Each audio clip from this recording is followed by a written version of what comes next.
Ya, bismillah.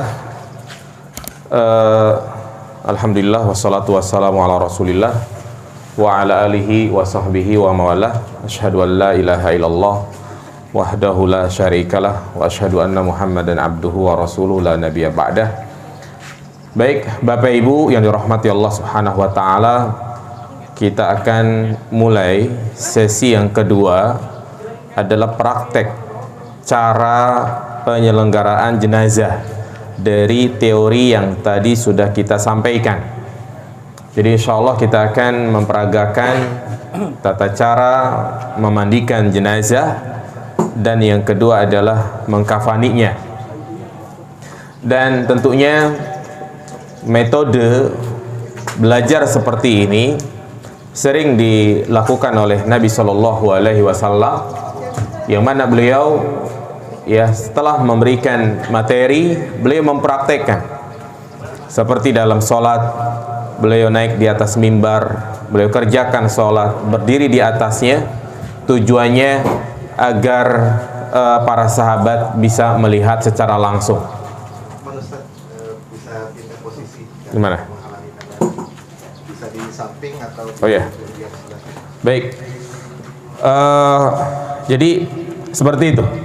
Ya, karena metode praktek seperti ini itu lebih mudah untuk dipahami, dan jika ada hal-hal yang kurang dipahami maka nanti silahkan ditanyakan secara langsung.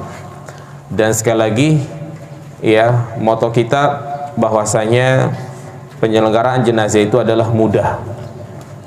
Ya, apabila kita betul-betul mengikuti tuntunan Nabi Sallallahu Alaihi Wasallam. Yang mempersulit adalah tradisi sebenarnya, ya, adat istiadat dan tetek bengeknya, sehingga terkadang orang itu merasa repot dan takut, apalagi adanya keyakinan-keyakinan yang berbau kesyirikan, mitos, ya, sehingga orang itu merasa pamali, ya, dan yang lainnya. Baik, kita mulai saja. Jadi yang pertama yang perlu kita perhatikan adalah persiapan. Ya, jadi jenazah kan masih di dalam rumah, masih di kamar.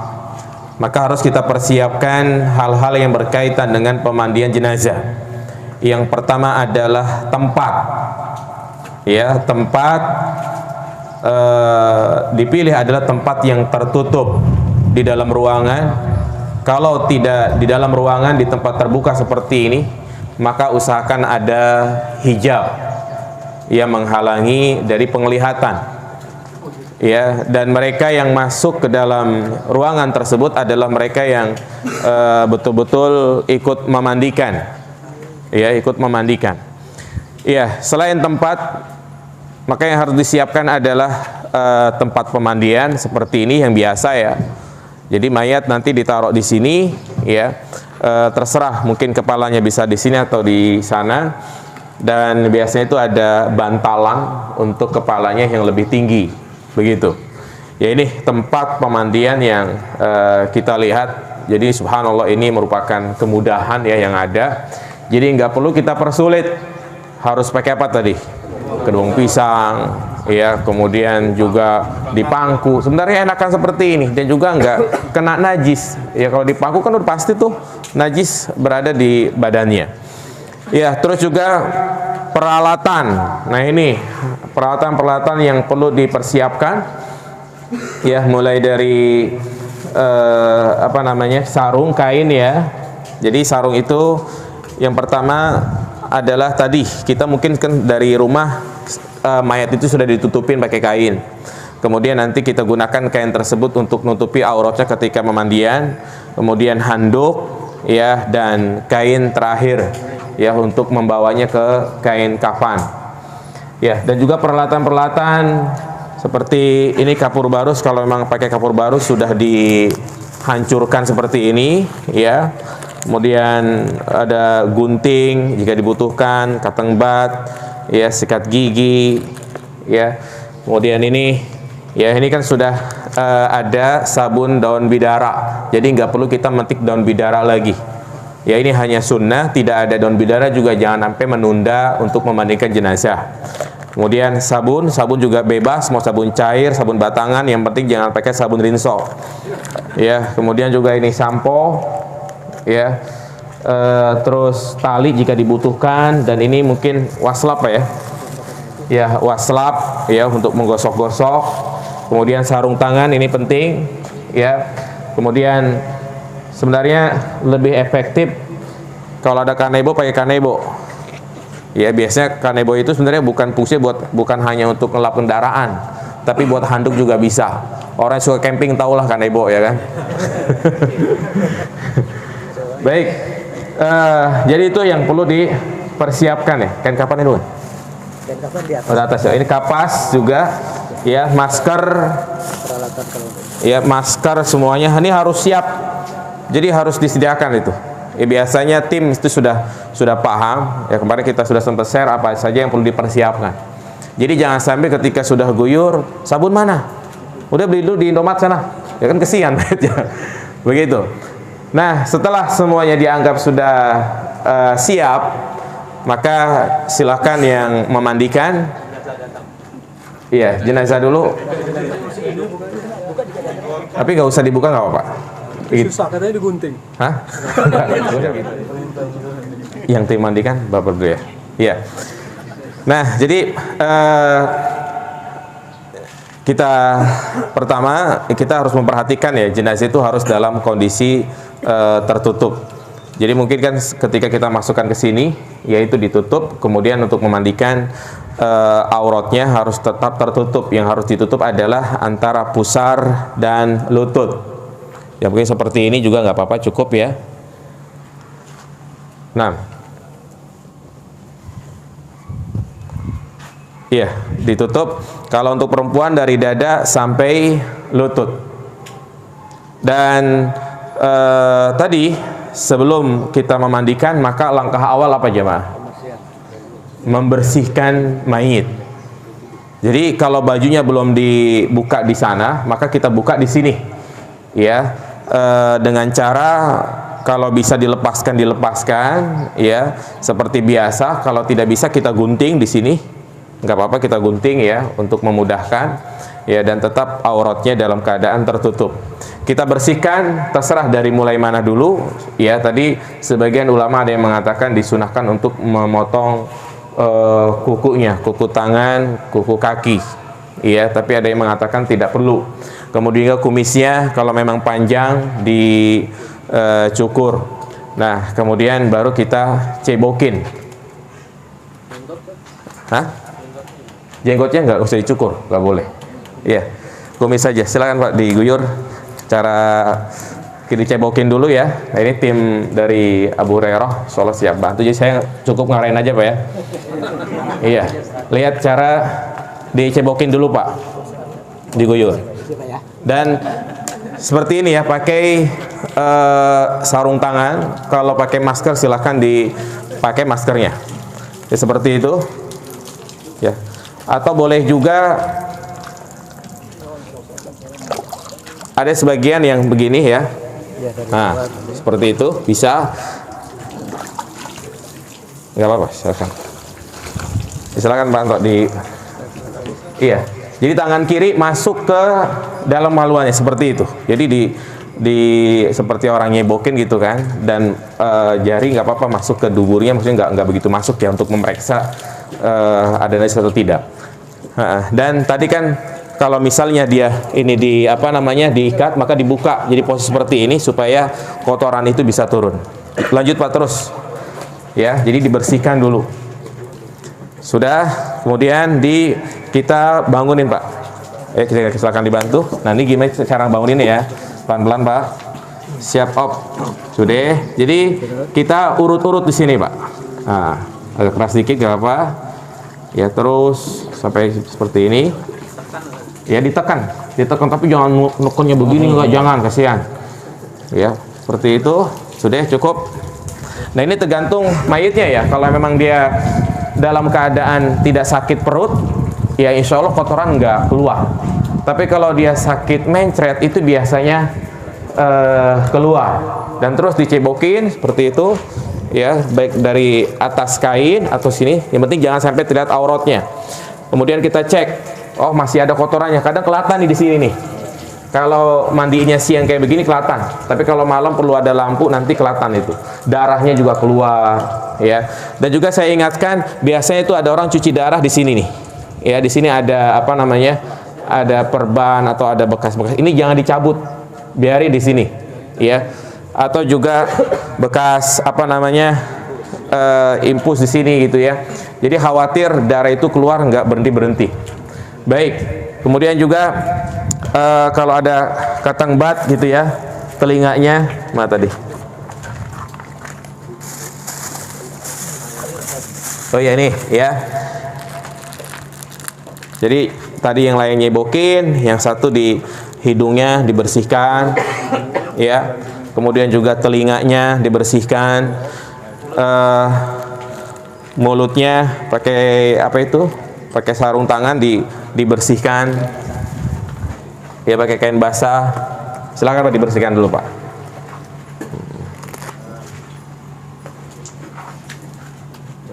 Ya contoh ya, biar jelas. Seperti itu.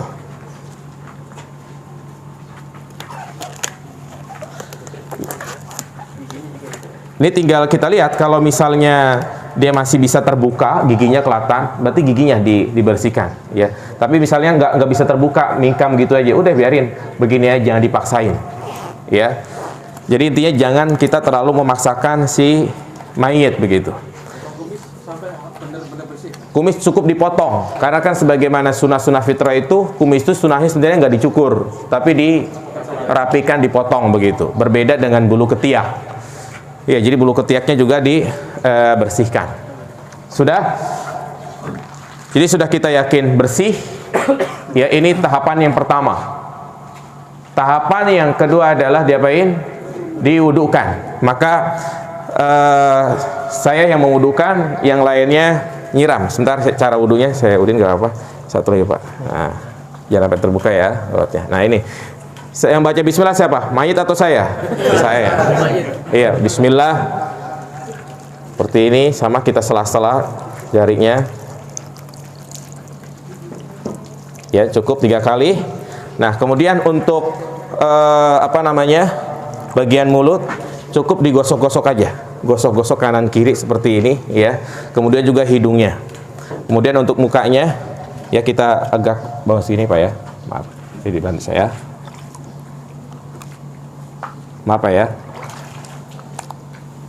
Gak apa-apa kan Pak? Iya. Berapa kali? 3 kali. Iya, cukup. Pelan-pelan. Ya, kemudian sebelah kanan. Jadi mewudukan 1 orang saja. Sampai sikut. Tidak ada doa-doa khusus. Sebelah kanan. Ya, kemudian sebelah kiri 3 kali, hitungan 3 kali sampai merata. Doa wudu tidak perlu, tidak ada doa-doa khusus, ya, tidak doa. 3 kali. Kemudian untuk bagian kepalanya, perhatikan, ya, bagian kepalanya cukup diusap seperti ini aja, ya, cukup 1 kali. Kemudian kaki yang kanan dulu. Tadi telinganya lupa ya, jadi telinganya juga sama kita sela-sela seperti kita berwudu. Ya, hitungnya sampai 3 kali, ya. Iya. Kemudian kaki yang kiri sama kita sela-sela juga pakai jari kaki kita, ya. Ini kalau misalnya mayatnya itu wajar ya kulitnya, kadang ada yang terkelupas. Kalau terkelupas jangan. Misalnya kakinya itu ada borok di sini. Tadi saya sampaikan, kalau misalnya ada borok di sini di perban, jangan dibuka. Disiram, hah? Ya disiram, tapi nanti bukanya nanti pas sudah selesai. Ya, kenapa? Karena kalau sudah dibuka, khawatir mungkin di antara kita ada yang nggak kuat, mungkin bau atau apa gitu ya. Jadi gimana? Dibasuh nggak? Nggak perlu dibasuh. Udah biarin tertutup begitu aja. Ya, jadi kita lihat kondisinya. Baik, ini tahapan yang kedua.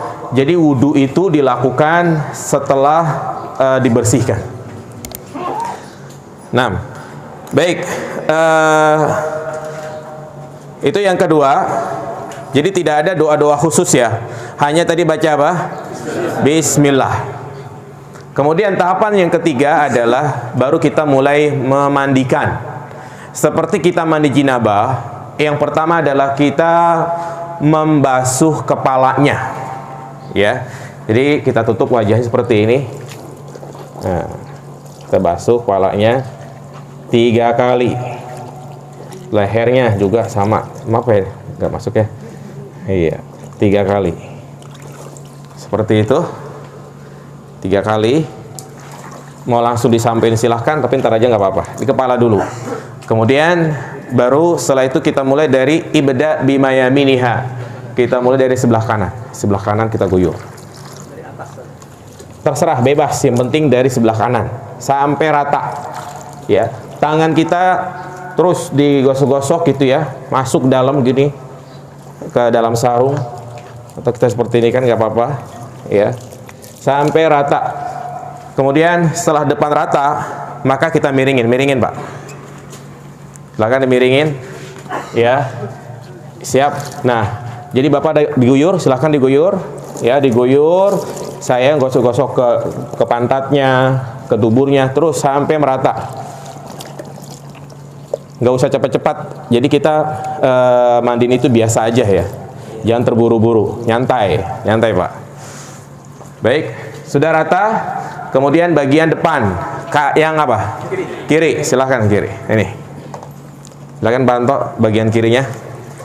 Ya, pelan-pelan.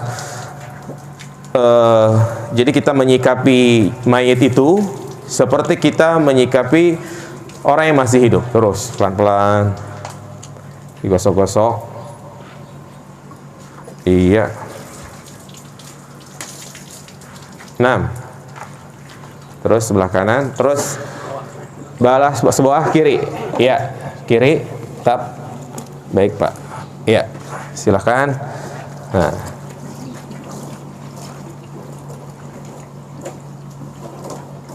Ya, sampai rata dan kemaluannya tetap dicebokin. Iya.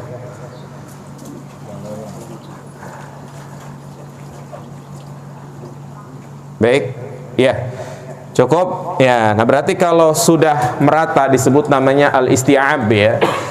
Inilah hitungan yang pertama, ya.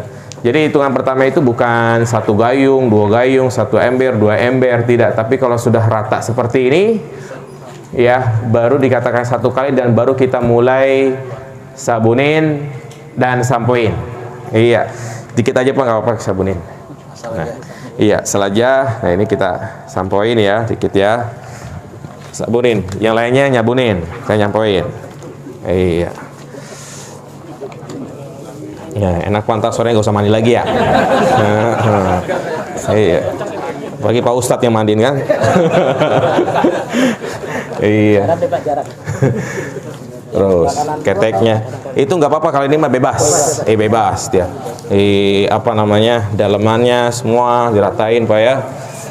Insya Allah mantep. Kakinya juga ya semuanya rata. Hah? Apanya?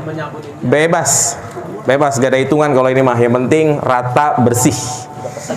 Iya. Tadi selesai wudhu itu hitungan 1. Belum. Baru ini tadi. Iya. Ya, dan ingat ya, hitungan itu bukan suatu keharusan, bukan suatu yang wajib. Jadi jangan sampai kita mandi jenazah ngingetin hitungannya doang, sehingga bingung. Iya. Sudah cukup, sudah rata semua, baru kita airin. Bagian itunya. Oh iya, bagian belakangnya belum ya. Bagian kanannya. Iya, bagian belakang sama. Ya, kita gosok-gosok gitu ya. Siap. Nah, makanya emang yang pas itu enak 5 orang atau 4 orang ya. Iya. Itu pas miring itu kan ini tersikat di belakang. Enggak, kan tutup. Kita tutup. Nah, berusaha untuk ditutup. Iya, udah. Terus belakang. Bagian kiri sama.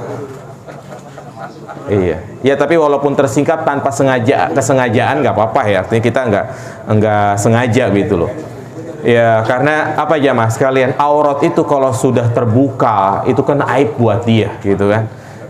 Baik, sudah selesai. Air pak, 1 gayung.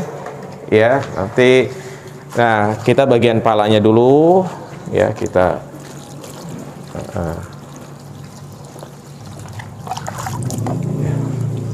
Iya, dirikan. Nggak apa-apa. Ya, sampai bersih, busanya hilang udah cukup. Ya, mukanya di gini aja. Dah cukup. Iya, bagian kepalanya sudah. Kemudian bagian depan kanan. Ya silakan Pak digosok-gosok lagi. Ya. Bagian ketiaknya jangan lupa. Iya.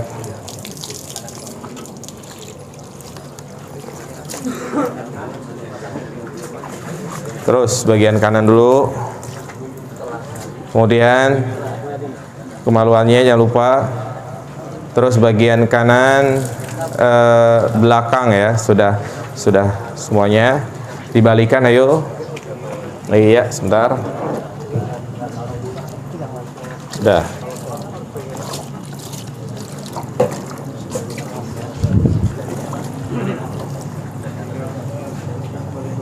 Ya, sudah cukup. Bagian depan kiri sama seperti itu. Iya. Sudah bagian kirinya depan. Kemudian dibalikan lagi. Ya. Nih, sebentar.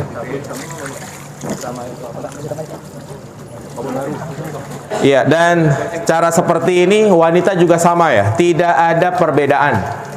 Cara memandikan jenazah laki-laki dan perempuan tidak ada perbedaan. Iya. Nah, sudah ya. Bagian depan, belakang sudah, dan kita periksa. Oh, misalnya sudah selesai, sudah nggak keset gitu ya. Maka itu dianggap hitungan yang berapa? Yang kedua. Ya, kita untuk memastikan lagi, kita cek lagi. Ya, tangan kiri kita masuk ke dalam duburnya, kita cek. Oh, kalau masih ada kuning, ya udah tinggal dicebokin aja lagi. Kita masukin isi air. Ya, atau di atasnya juga cukup. Iya, sampai betul-betul bersih. Kalau sudah bersih, maka berikutnya adalah bilasan yang terakhir, yaitu bilasan yang dicampur dengan kapur barus atau tadi seperti apa itu kembang 7 rupa ya. Nah, untuk kapur barus karena menurut penelitian itu katanya bikin panas segala macam ya, maka bisa kita di atasnya aja. Kalau misalnya itu kain apa namanya, kain batik Pak, panjang ya, ini cukupin aja nggak apa-apa. Nah, ini aja. Hah? Atasnya pakai ini. Atau nggak usah, pakaiin aja nggak apa-apa ya. Iya, pokoknya cukup pakai kain ini aja, nggak usah, karena kan kalau kain lagi basah lagi. Dikit aja, dikit. Iya. Nah, simulasi aja dikit. Yaudah cukup, ambil gayung. Iya. Jadi cukup di bagian atasnya aja, sebelah kanan. Ya, ini kita untuk ambil sunnahnya aja. Tadi yang bidara itu yang pertama tadi. Tadi sabun udang bidara. Iya.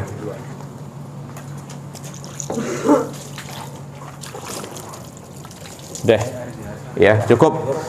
Dan ini sudah selesai, ya. Maka selanjutnya adalah kita keringkan, ya pakai anduk. Ya diandukin, silakan Pak Anto diandukin. Ya. Hah? Sebenarnya kalau bukan kapur barus nggak apa-apa. Iya, kalau bukan kapur barus nggak apa-apa. Misalnya pakai bunga 7 rupa gitu ya, nggak apa-apa. Tapi kan kita khawatir dia panas gitu ya. Jadi segini aja udah cukup begitu. Iya, diandukin semuanya. Boleh. Nggak apa-apa, ya selang. Ya. Seharusnya tadi ini ya apa namanya langsung digini Pak. Jadi biar kayak gini kan masih kelihatan tuh. Coba ulangi lagi. Iya, jenazahnya. Iya. Nah jadi jangan pakai anduk. Jadi dia langsung begini Pak. Ya tadi kan sudah kering, ya langsung ditutup Pak. Ditutup, nah langsung diambil. Nah, langsung diambil kain yang basahnya. Baik, dari sana. Siap, dah. Ya. Nah baru kita kering-keringkan lagi sebelum kita kapanin. Begitu.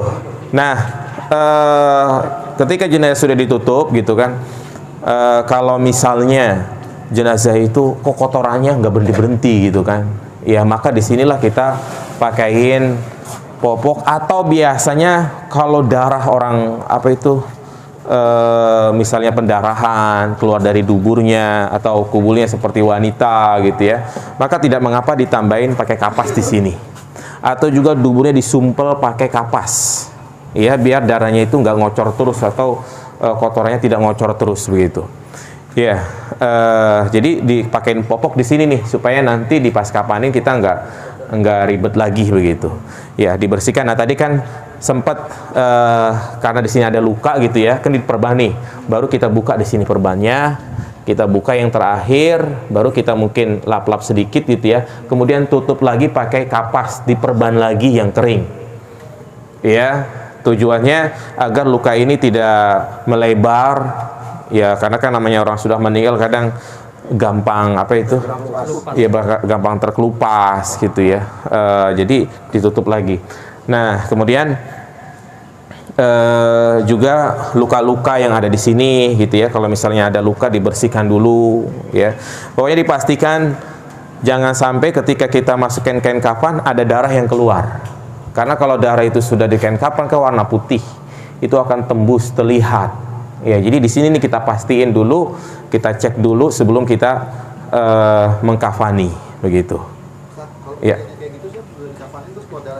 Ya udah kita langsung tutup aja, pakai kita buka lagi dikit ya, kita sumpel pakai popok atau pakai kapas gitu kan, tidak mengapa. Ustaz, pertanyaan lagi nih, pernah ngalamin itu dari sini Ustaz? Gimana? Dari sini ini kulitnya lepas nih. Oh, lepas semua. Saya pernah ngalamin, Iya. ini lepas, ini akhirnya saya kasih kapas, Iya. harusnya terus diperban dulu, terus kasih itu plastik yang ini, plastik yang apa tuh? Wrapping. Wrapping. Ya. Kita lipat, jadi kita angkat dulu.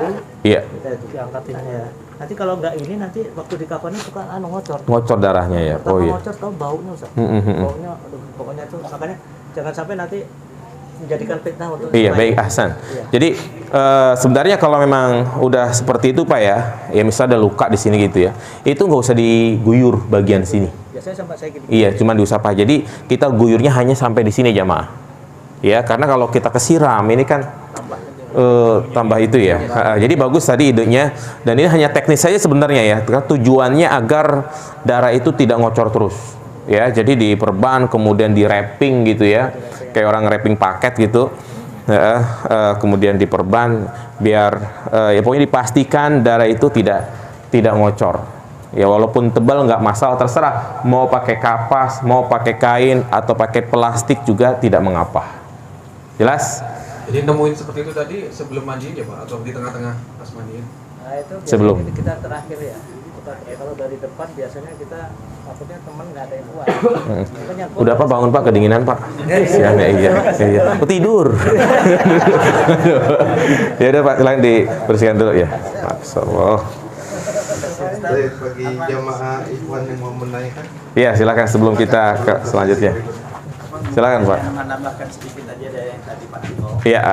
Kalau pengalamannya kita sudah, kalau misalkan ada luka terbuka Iya. atau luka basah, kadang itu suka setelah dimandikan seperti tadi Ustaz bilang kan suka masih ada netes gitu. Iya. Biasanya kita langsung tutup dengan kain kapas kasak yang bersih, kemudian kita lapuskan dengan underpad juga gitu, atau pakai plastik atau di wrapping. Iya. Jadi untuk menghindari supaya nanti pas dikafankan itu tidak netes lagi gitu. Iya. Nah itu tape di situ, atau kalau enggak mungkin pakai yang sekarang yang gampang itu pakai pampers yang Iya. ya seperti itu biasanya gitu. Mungkin Iya. itu aja Ustaz. Baik Ahsan, bagus. Ya. Silakan ada lagi Ada lagi jamaah ikhwan yang mau bertanya, Bapak-bapak? sebelum kita ke sesi mengkafani. Itu membersihkan menekan-nekan perut itu termasuk bagian yang Sunahkan. Iya. Jadi jika memang itu diperlukan aja Pak, kalau memang dipastikan tidak keluar ya aman, sebenarnya nggak perlu, itu untuk memastikan mengeluarkan kotorannya aja Begitu. Silakan, ada lagi? Maaf supaya jelas tadi supaya dapat 3 tadi yang terakhir yang wangi-wangian tadi Mas. Iya, yang wangi-wangian. Meskipun enggak sempujur tubuh. Enggak apa-apa. Iya. Tidak mengapa. Tapi kalau kapur barus yang dari Saudi itu kan yang wangi, tidak apa namanya, tidak panas, itu nggak apa-apa. Palanya juga kita siram, nggak masalah. Begitu. Ya, atau nggak pakai kapur barus juga tidak mengapa, mungkin diganti pakai tadi minyak wangi segala macam, boleh, silakan. Iya, yang penting setiap 1 kali, dia katakan 1 kali, mulai dari kepala lagi Pak, kepala, kanan, belakang, kiri, depan. Nah itu hitungannya 1 kali. Ya begitu. Iya. Iya. Boleh, boleh. Wangi-wangian. Silakan. Kita lagi membersihkan kemaluannya itu boleh keseluruhannya apa? Pinggir-pinggirnya juga boleh? Keseluruhannya Pak. Jadi tangan kiri kita megang kemaluannya nggak apa-apa. Iya, untuk membersihkan najis yang ada di dalamnya. Ya, tapi nggak boleh ngintip Pak ya. Iya gitu Pak, semuanya. Tapi kalau jenazah aslinya sih alhamdulillah bisa. Bisa, insya Allah. Karena tadi geli Pak. ya, ini dia kan. Nah, jadi kenapa ini bolong-bolong gitu ya? Ini fungsinya sebagian keranda itu dia lebih ini. Lebih cekung lagi, jadi gampang untuk nyebokin ke dalam ya, sambil siram begini. Iya. Lihat ini Ustaz, lihat apa kotoran? Kelihatan kotorannya tuh. Ya makanya tadi saya bilang berani sama ilmu. Kalau lihat kotoran udah muntah, ya ngapain itu kan? Iya.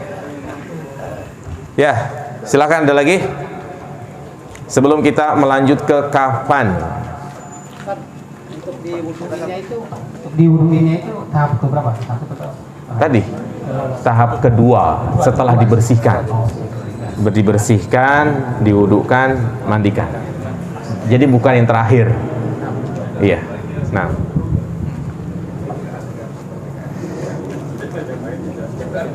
Baik, masih ada dari koordinator serta. Biar paham benar. Ya, silakan, masih ada waktu. Kalau kita mau mandikan jenazah, kalau kita umpamanya malam habis ibadah sama istri gitu ya, itu boleh kita mandi? boleh. Boleh. Yang tidak boleh itu adalah turun ke liang lahat. Oh, gitu. Sama ini, kalau apa namanya, kalau sudah kita selesai memandikan, apakah kita perlu mandi juga gitu? Ahsan. Iya. Jadi di antara hal yang disunahkan bagi yang memandikan untuk mandi. Jadi kita habis mandikan gitu ya, pulang ke rumah kita mandi, itu sunnah hukumnya. Mandi sunnah, kalau mandi besar kan mandi wajib. Ya kan, ini disunnahkan untuk mandi. Ya, man ghassala maitan falyagtasil. Barang siapa yang memandikan jenazah maka hendaknya dia mandi. Kemudian bagi yang mengangkat jenazah, ya, maka dia disunahkan untuk berwudu. Maksudnya setelah dia mengangkat jenazah itu, dia bawa bopong gitu ya, disunahkan untuk berwudu, begitu. Itu bagi yang membawa dan memandikan. Nah, kadang-kadang kalau kita tuh di satu tempat, Ya kita di tempat yang jauh kan kita nggak sempat pulang ya. Iya. Terus habis dimandikan, keluarga langsung minta kita bawa ke ambulan. Iya. Kita kan belum sempat mandi, Ustaz. Di rumah mandinya. Oh, di rumahnya ya? Iya. Jadi di rumah selesai ngurusin semua baru kita mandi. Ya, emang kadang ya seperti itu, kita langsung nganterin ke kuburan. Ya kalau kita mandi dulu ya ditinggal. Ustaz, tadi kan dijelasin kalau mau mandikan ini nggak boleh lawan jenis ya, kecuali Baik, suami Ahsan. atau istri. Betul. Cuma ada kebiasaan kalau yang di sekitar saya itu setelah pemandian ini selesai, tadi yang pakai air wangian itu ada yang si pemandi ini ngundang keluarga, anak-anaknya Ngapain? atau suruh yang terakhir Enggak. sebelum ini itu. Iya, repot, nggak perlu. Jadi itu tidak apa namanya, kalau itu diyakini suatu ritual khusus dalam memandikan jenazah, maka ini termasuk perkara bid'ah. Iya. Kalau mau ya dari awal dia ngikutin begitu. Iya, dan yang perempuan udah jangan terlibat. Iya, kalau misalnya tadi saya sampaikan kan suami istri itu boleh. Tinggal dilihat, kalau si istri itu memandikan bersama anak-anaknya, nggak apa-apa, istrinya ikut gosok-gosok, mewudukan gitu kan. Kalau memang yang mandikan itu adalah anak-anaknya. Tapi kalau misalnya panggil tim luar, maka dia nggak boleh duduk di sini, nggak boleh istrinya. Tapi dia cukup ngeliatin aja. Kalau dia mau liatin, liatin. Iya, ya karena otomatis kan tadi orang kesentuhan, ikhtilat, ya kan. Cukup dia ngeliatin dari sini aja. Nah. Iya. Seorang diri. Nggak perlu. Terbuka aja nggak apa-apa. Misalnya dia di bawah kamar mandi gitu kan, dia mandiin sendiri semuanya, boleh. Karena tidak ada aurat antara suami istri.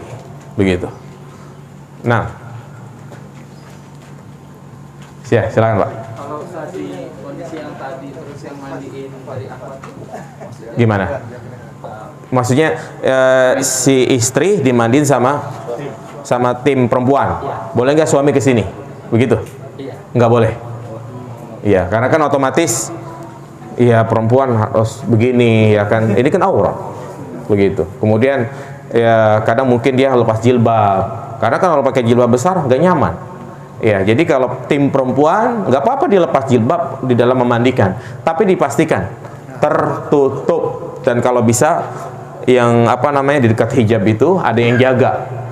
Ya, jadi kalau misalnya yang perempuan bertanya boleh nggak memandikan jenazah 3-5 orang jilbabnya dia lepas, boleh, nggak masalah.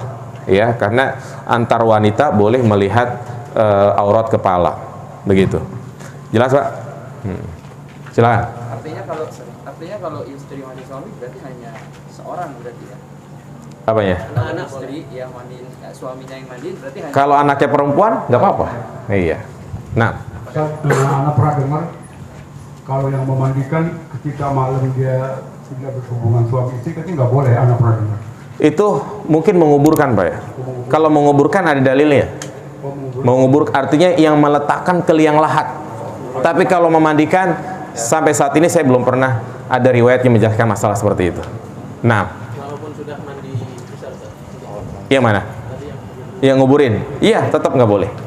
Iya, karena Nabi waktu itu tidak mau turun dan mengatakan siapa yang semalam itu tidak berhubungan. Kalau nggak salah Abu Thalha atau siapa yang turun, saya lupa itu. Ya, itu hanya menguburkan dan nggak bisa dikiaskan memandikan, mengkafani, begitu. Iya.